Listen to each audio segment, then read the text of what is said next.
Say family emptiers. Àwọn aṣọ ní ìdòfìfo ti ẹbí. Say family Àwọn emptiers. aṣọ ní ìdòfìfo ti ẹbí. Release my home. Tú ilé mi sílẹ̀. In the name of Jesus. Lórúkọ Jésù. Open your mouth and pray for your family. Ẹni rẹ kí o gbàdúrà fún ẹbí rẹ. Release my home. Tú ilé mi sílẹ̀. You will not empty my family. O ní sọ ẹbí mi You will not dòfìfo. empty my home. O ní sọ ilé mi Say dòfìfo. this prayer. Say this prayer. Gbàdúrà yìí, gbàdúrà yìí.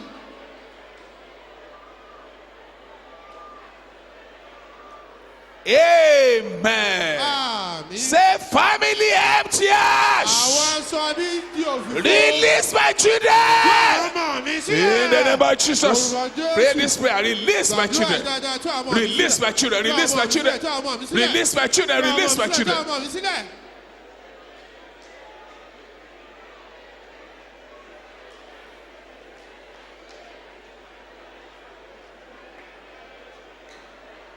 Yes, say it out, say it out, say it out. Sọ jáde, sọ jáde, sọ jáde.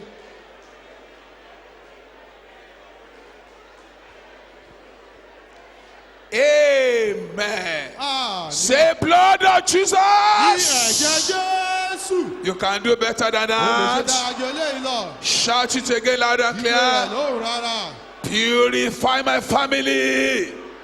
In the name of Jesus. Ní orúkọ Jésù. Purify my family. Wọ ẹbí mi mọ́. Blood of Jesus. Ẹ̀jẹ̀ Jésù. Purify my Wọ family. ẹbí mi mọ́. Blood of Jesus. Ẹ̀jẹ̀ Jésù. Purify my Wọ family. ẹbí mi. Blood of Jesus. Ẹ̀jẹ̀ Jésù. Purify my family. Wọ ẹbí mi. Say it well, say it well, say it well, say it well. Sọ dáadáa.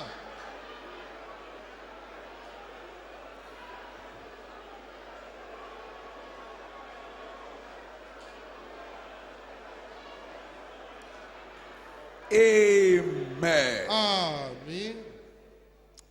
There is a sister here. Arábìnrin kan wà níbí.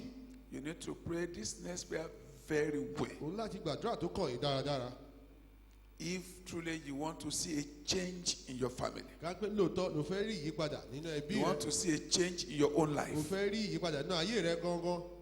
if you really want to stop crying alone, Tó bá fẹ́ dẹ́kun láti máa dá sunkún mọ́. I stop because of a particular sister here. Mo dẹ́dúró torí arábìnrin kan bí Left, right, and center, you have problems. lọ́tún lọ́sì ní iwájú lẹ́yìn oní The ìṣòro. more you pray, the more the problem. Bó ṣe ń gbàdúrà sí bẹ́ẹ̀ ni You ìṣòro náà have pọ̀ done sí. everything practically, O ti ṣe ohun gbogbo tí o mọ̀ láti ṣe. and things are not changing at all. Kan ò dẹ̀ yí padà rárá. But the Lord said you should pray this prayer Ọlọ́run ní very kí o well. gbàdúrà yìí dáradára. Apart from that, sister, Yàtọ̀ sí arábìnrin if this prayer mean anything to you, àdúrà yìí bá jẹ́ ohun I want bá to jẹ́ pray ìtumọ̀ it sóhun very fún well. gbà Pray dáadáa. sufficiently Gbà dáadáa. until when your spirit Títí tí ẹ̀jẹ̀ yóò agree fi sọ with pé what you are saying. ó gbàgbọ́ pẹ̀lú ohun tí ò ń sọ. Say foundational battle. Ogun ti ìpìlẹ̀. Say foundational battles. Ogun ti ìpìlẹ̀. Say foundational battles Ogun ti ìpìlẹ̀. in my family Nínú ẹbí mi. affecting my destiny. Ó dojúkọ àyànmọ́ mi. Say foundational Ní battles ogun ìpìlẹ̀. in my Nínú family ẹbí mi. affecting my Ó destiny. dojúkọ àyànmọ́ mi. Please get angry and pray this Jọ̀ọ́ prayer. bínú kí o gbàdúrà yìí o. That is the prayer point Àdúrà kan ṣo yìí. that this sister will need to pray Kí sufficiently arábìnrin láti gbà for kó a tó change lọ́dún to ṣẹ́kù happen fún ìyípadà kan kí ó before you ṣẹlẹ̀. enter another Kó year. tó wọnú ọdún If èmíràn. you want to see the end of this problem, Bá fẹ́ rí òpin I want ìṣòro to yìí. pray this prayer very Mo well, fẹ́ kí o gbàdúrà yìí dáradára. especially that sister. Àgàgà ìwà arábìnrin. Say foundational Ní battles ìpìlẹ̀ ogun ti ìpìlẹ̀. in my family Nínú ẹbí mi. affecting my destiny. Ó dojúkọ àyànmọ́ mi. Die! In the name of Jesus. Orúkọ Jésù. That's the prayer for that sister. Àdúrà náà rè wá arábìnrin yìí. Say to her, say to her, say to her, say to her. Sọ dáadáa, sọ dáadáa. Please pray, please pray, please pray. Gbàdúrà yìí. This sister, pray it well. Arábìnrin gbàdúrà yìí. That brother, pray it well, pray it well, pray it well. Gbàdáadáa. That is it. Òun náà ní. Aha. God must deliver this one. He must deliver this one. He must deliver this sister. Òun láti gba arábìnrin sílẹ̀, òun láti gba- God must deliver this sister. Deliver this Ọlọ́run láti one. tú arábìnrin sílẹ̀, tú arábìnrin sílẹ̀. Continue. Something is happening. Something is happening. Òun kan ṣẹlẹ̀. The power of God is coming upon you. Oh, this sister, Father God, that is it. Holy Ghost, Holy Ghost, Holy Ghost, Holy Ghost, Holy Ghost. We are the power of God. We are the power of God. We are the power of God. We are the power of God. Holy Ghost fire. Something is happening with that sister. That the power of God that is coming upon you. It's coming upon you. It's coming upon you. It's coming upon you. It's coming upon you. That's it. That's it. That's it. Òun ni ẹ́. Continue. Continue. Tẹ̀síwájú, tẹ̀síwájú. Amen. Àmín, Amen. àmín, Amen. àmín, Amen. àmín. Please Jọ̀ọ́ open your eyes la ojú rẹ̀. and look at me. Kẹ́sì wò mí. If with all these prayers Pẹ̀lú gbogbo àdúrà yìí, and there's no change, kò dì sí ìyípadà. it's frustrating.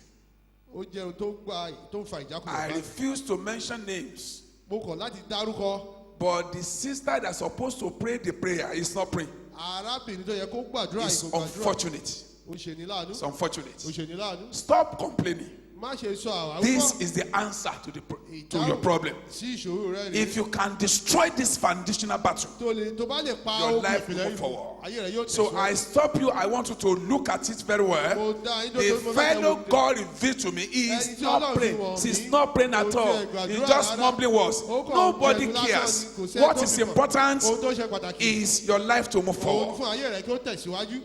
This sister, Arábìnrin pray this prayer gbàdúrà yìí before you sit down. kí o tó jókòó. If you pray this prayer, Kò tó gbà tó bá the gbàdúrà rest yìí, èyí tó kù. is celebration. Àjọyọ̀. You have suffered enough. Ó ti jìyà pẹ́ tó. You have suffered Ó enough. ti jìyà pẹ́ tó. Presently, you are thinking whether God is not real Lọ́wọ́lọ́wọ́ ò rò bóyá Ọlọ́run ò because jẹ́ of ìjẹ́jọ́ Ọlọ́run. massive problem around you. Torí ìṣòro gbogbogbò tó As you yọ. try to come out from one, Bó ṣe kúrò nínú you kan, plunge yourself into another. wàá tún wọnú èmíràn. And the Lord wants to deliver you right Ọlọ́run fẹ́ tú now. ọ sílẹ̀ lówùúrọ̀. Close your eyes again in Ní ojú anger. rẹ̀ lẹ́ẹ̀kan sí nínú ìbínú. Whether you are a man or Ó woman, jẹ́ ọkùnrin àbí pray obìnrin this náà. prayer. Gbàdúrà The yìí. Lord will do something Ọlọ́run yóò ṣe nǹkan. right now.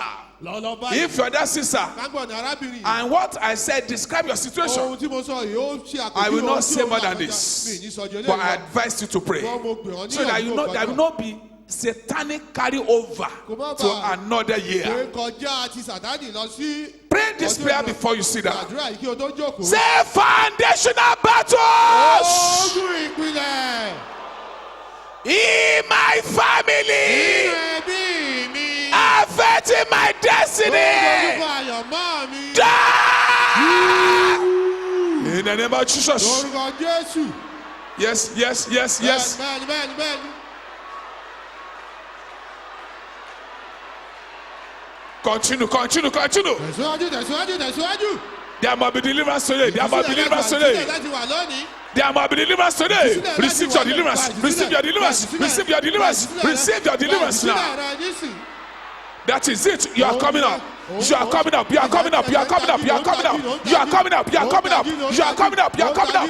The power of God is moving. Bá Ọlọ́run rìn. We are the power of God. We are the power of God. We are the power of God now. Holy Ghost. Take over. Gbàkóso. Take over. Gbàkóso. Take over. Gbàkóso. Take over. Gbàkóso. Take over. Gbàkóso. Take over. Gbàkóso. Take over. Take over. Gbàkóso. Take over. Take over. Gbàkóso. Take over. Take over. Gbàkóso. Something is happening already. Ó ṣẹlẹ̀ báyìí. One more time. One more time. One more time. Oh, that sister. One more time.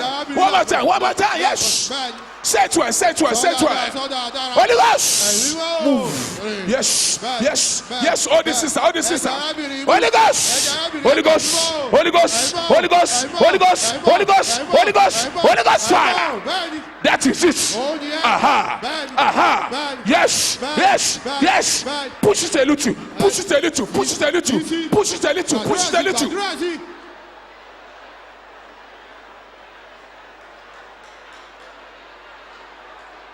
That is it. Ó ní ẹ́. Something is happening. It's happening. It's happening. It's happening. It's happening. It's happening. It's happening. It's happening to you. It's happening to you. The power of God is moving. Bá Ọlọ́run rìn. We are the power of God. Ó ní agbára Just Ọlọ́run wà. move.